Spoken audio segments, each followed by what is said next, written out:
Uyo, the top stories.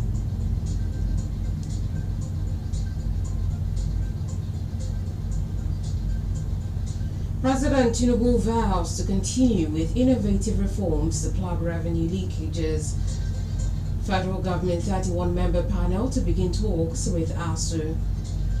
Senate condemns brain drain in education sector, urges increased allocation. On the foreign scene, voting begins in Mozambique election, likely to see ruling party win. And in sports, Super Eagles hold first training ahead of double-header clash with Libya. We have details of this and other stories coming up in a moment. I am SHARON, MANDOR.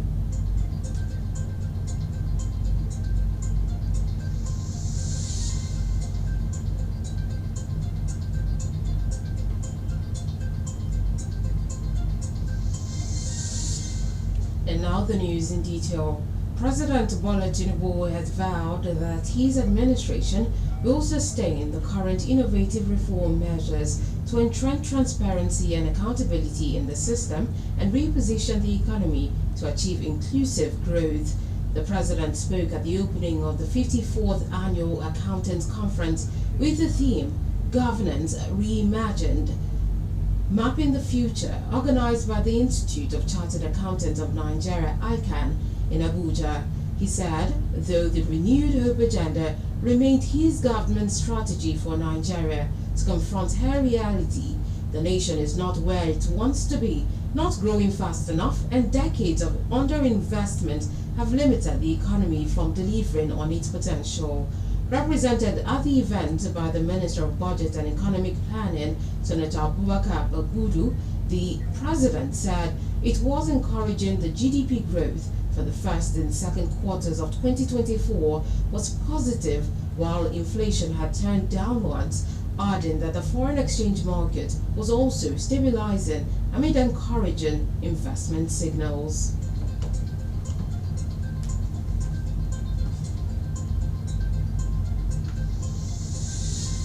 Next on the news, the Federal Ministry of Education, FME, has set up a 31-man panel to renegotiate the agreement entered into between the federal government and the Academic Staff Union of Universities, ASU.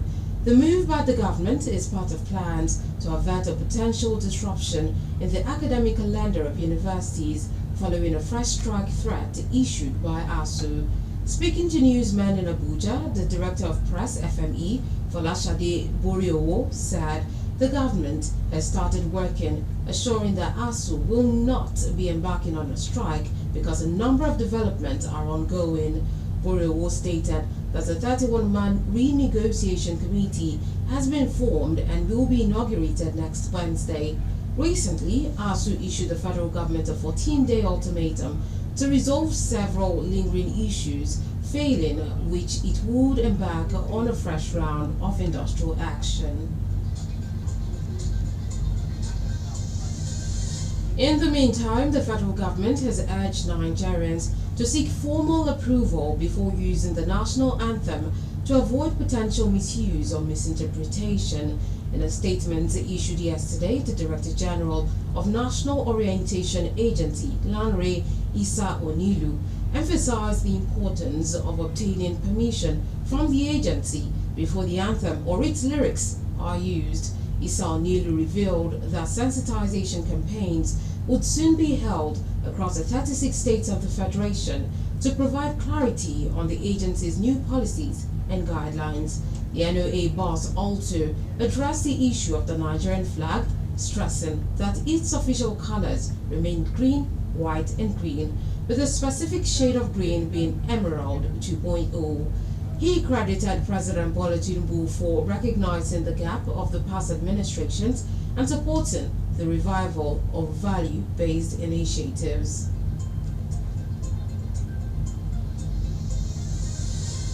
Away from that, now to legislative matters, the Senate has raised concerns over the escalating brain drain in the country's universities and other critical sectors, calling for increased budgetary allocations to address the issue. This was as President of the Senate, Senator Godswill Akpabio, called for the strengthening of bilateral ties between Nigeria and the Republic of Korea, emphasizing cooperation in critical areas like security, agriculture, poverty reduction, and climate change. During plenary yesterday, the lawmakers lamented the mass exodus of skilled professionals from the country's tertiary education and healthcare sectors. Sponsoring a motion at the plenary, the senator representing Ebonyi South, Anthony Ani, said a report by the National Universities Commission (NUC) revealed that many Nigerian universities operate with less than 50% of the required academic staff due to brain drain. Senator Ani emphasized that the salaries of university lecturers had not been reviewed in over 15 years, placing them among the poorest paid educators globally, a situation he said is driving academic talent abroad in search of better opportunities. In another development, the Central Bank of Nigeria (CBN) has once again reiterated its unwavering commitment to ensuring the stability, safety, and soundness of Nigeria's financial system. Amid growing concerns over the global economic environment and the potential risks faced by the banking sector, the CBN assured the public that depositors' funds are secure, emphasizing its proactive measures to maintain financial stability. In a statement, the Acting Director of Corporate Communications (CBN), Hakama Ali, reaffirmed the critical importance of maintaining public confidence in Nigeria's banking system. The CBN spokesperson further stated that the Apex Bank recognizes the crucial role that confidence plays in banking operations and wants to affirm that it has taken concrete steps and decisions to ensure that all deposits in Nigerian banks are secure.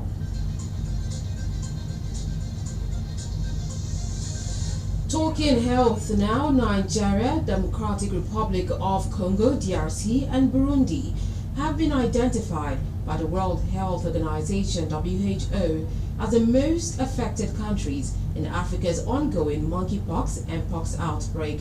WHO has also approved the first mpox diagnostic test for emergency use, significantly boosting the diagnostic capacity in countries grappling with outbreaks of the disease.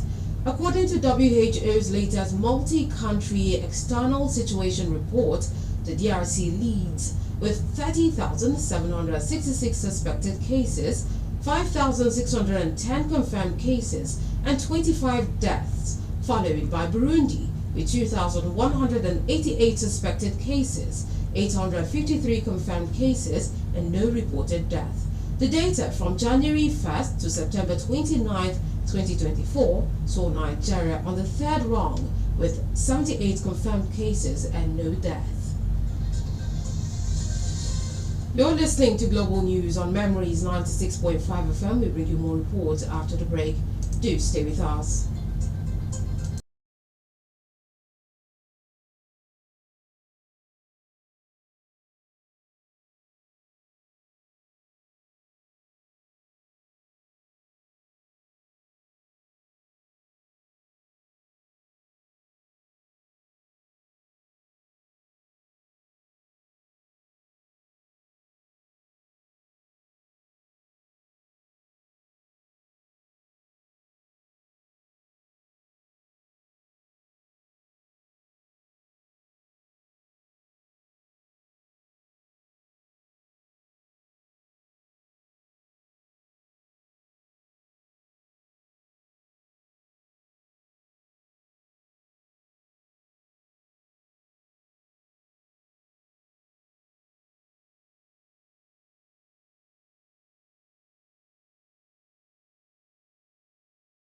For staying tuned to Global News on Memories 96.5 FM.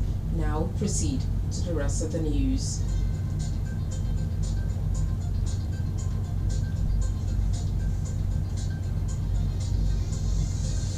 On the foreign scene, Mozambicans started voting today in a tense general election, highly likely to deliver victory for the ruling party, which has governed the southern African nation since 1975.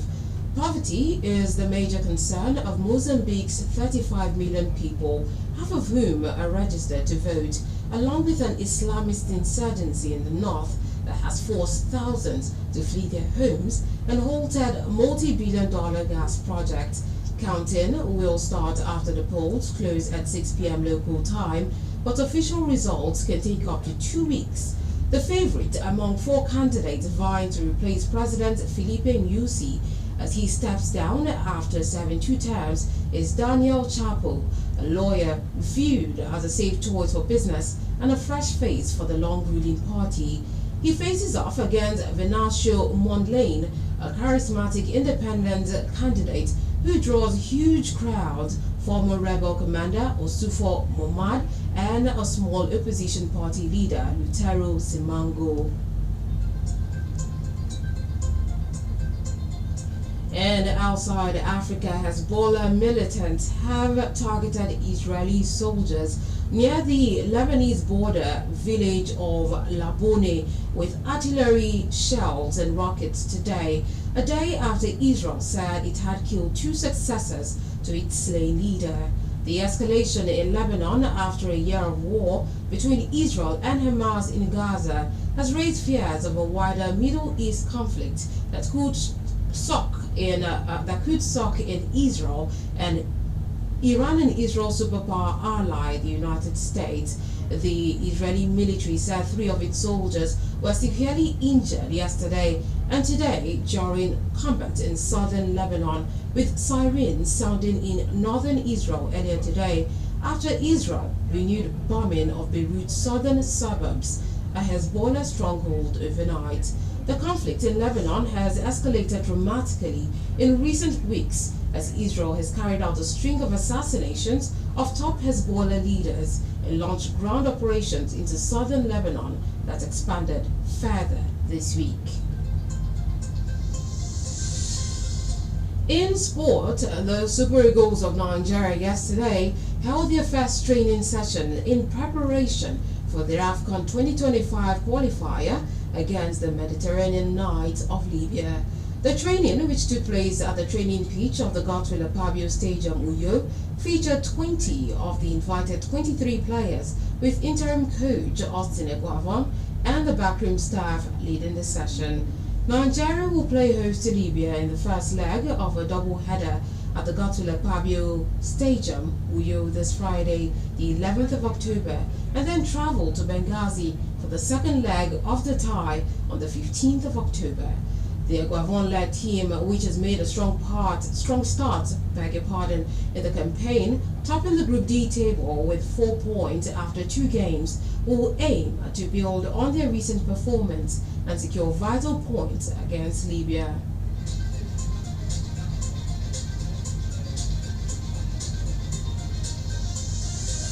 And that's Global News on Memories 96.5 FM. But before we go, let's take a recap of the top stories. Remember, we told you that President Bola Tinubu yesterday vowed that his administration will sustain the current innovative reform measures to entrench transparency and accountability in the system and reposition the economy to achieve inclusive growth. We also told you that the Federal Ministry of Education, FME, has set up a 31-man panel to renegotiate the agreement entered into between the federal government and the Academic Staff Union of Universities, ASU. We also told you that the Senate has raised concerns over the escalating brain drain in the country's universities and other critical sectors, calling for the increased budgetary allocations to address the issue. We told you on the foreign scene that Mozambicans started voting today in a tense general election, highly likely to deliver victory for the ruling party, which has governed the southern African nation since 1975. And in sport, we told you that the Super Eagles of Nigeria yesterday held their first training session in preparation for their AFCON 2025 qualifier against the Mediterranean Knights of Libya. The news this afternoon was edited by Nyakno Albert and assisted by the production team.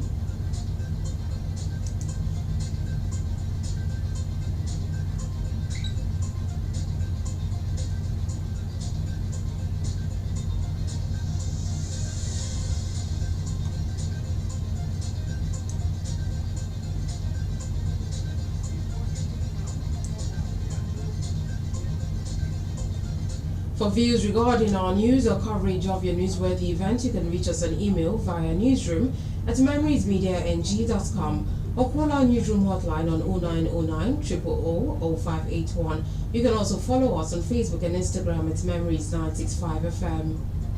And now let's take you down memory lane.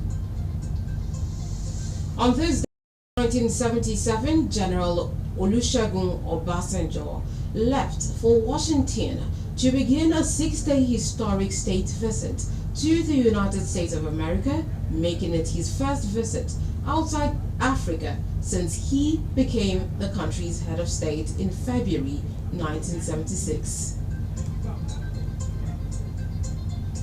Now that's the news. Thank you for listening. I am Sharon Mandor. Good afternoon.